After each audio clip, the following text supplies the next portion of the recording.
Thank you, Mr. Chairman. Facebook and Twitter and Google have massive power.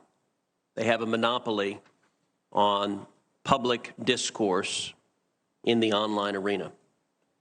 I will say it's dismaying listening to the questions from our Democratic colleagues, because consistently the message from Senate Democrats is for Facebook and Twitter and Google to censor more, to abuse their power more, to silence voices that Senate Democrats disagree with more.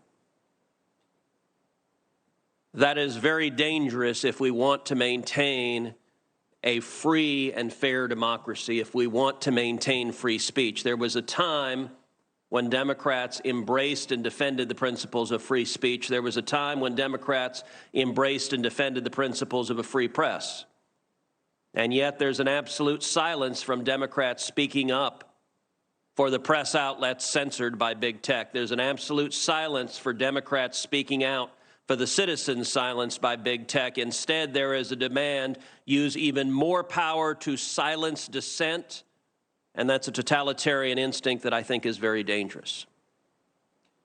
At the same time that big tech exercises massive power, it also enjoys massive corporate welfare through the effect of Section 230, a special immunity from liability that nobody else gets. Congress has given big tech, in effect, a subsidy while they become some of the wealthiest corporations on the face of the planet. Mr. Dorsey, I want to focus primarily on Twitter and ask you initially, is Twitter a publisher? Is Twitter a publisher? Yes. No, we are not. We distribute information. So what is a publisher?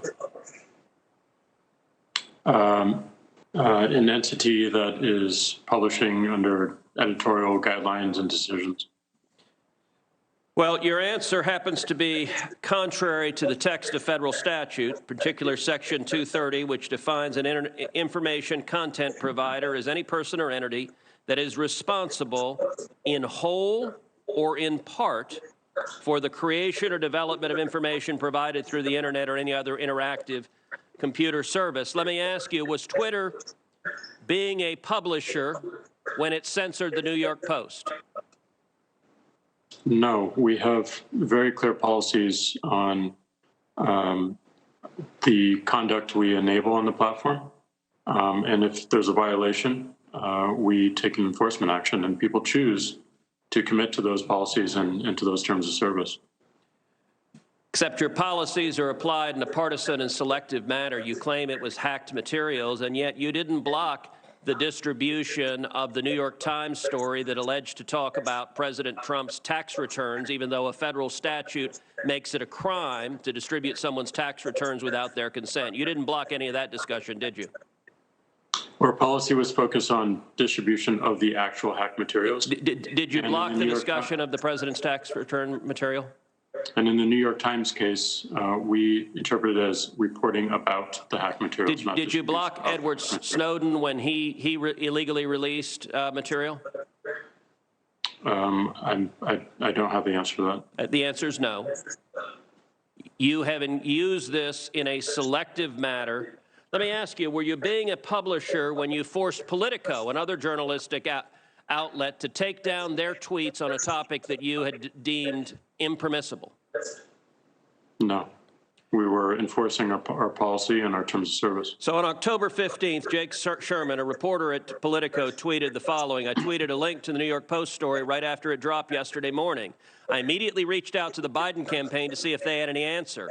I wish I'd given the story a closer read before tweeting it. Twitter suspended me. So you actually have a reporter reporting on a story, asking the other side for comment. And Twitter says, hi, Jake Sherman, your account at Jake Sherman has been locked for violating Twitter rules. Now, what did the Politico reporter do? Immediately tweets after that, my goal was not to spread information. Well, that's a little worrisome just in and of itself. My goal was to raise questions about the story. Oh, my overlords in Silicon Valley, I was attacking the New York Post. You don't understand. I was attacking them, as I did in subsequent tweets, and see how the Biden campaign was going to respond. They later did respond. And then, not long after, Jake Sherman comes back with, my account is clearly no longer suspended. I deleted the tweet. When Twitter is editing and censoring and silencing, the New York Post, the newspaper with the fourth highest circulation in the country, and Politico, one of the leading newspapers in the country, is Twitter behaving as a publisher when it's deciding what stories reporters are allowed to write and publish and what stories they're not? No, and that account was not suspended. It fell afoul of the hacked materials policy.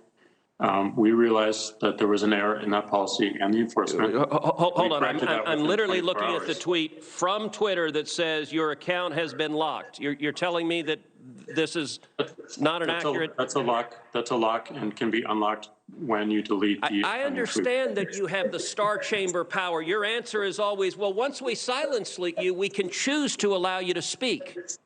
But you are engaged in publishing decisions. Let me shift to a different topic. Mr. Dorsey, does voter fraud exist? I don't know for certain. Are you an expert in voter fraud? No, I'm not. Well, why then is Twitter right now putting purported warnings on virtually any statement about voter fraud? We're simply linking to a broader conversation so that people have more information. No, you're not. You put up a page that says, quote, voter fraud of any kind is exceedingly rare in the United States. That's not linking to a broader conversation. That's taking a disputed policy position, and you're a publisher when you're doing that. You're entitled to take a policy position, but you don't get to pretend you're not a publisher and get a special benefit under Section 230 as a result. That link is pointing to a broader conversation with tweets from publishers and people all around the country. Mr. Dorsey, would the following statement violate Twitter's policies? Quote, absentee ballots remain the largest source of potential voter fraud. I imagine that we would label it so that people can have more context in read through. How about this quote? Quote, third-party organizations, candidates, and political activists voter fraud is particularly possible where, quote, third-party organizations, candidates, and political party activists are involved in, quote, handling absentee ballots. Would you flag that as potentially misleading?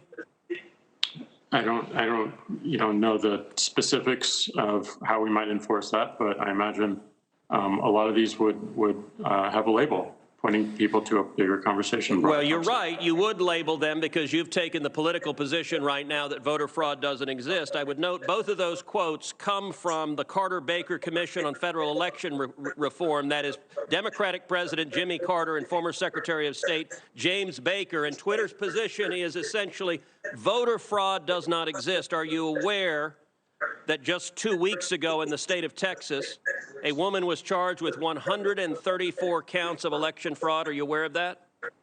I'm not aware of that. If I tweeted that statement with a link to the indictment, would you put a warning on it that says, well, the Democratic Party position right now is voter fraud doesn't exist?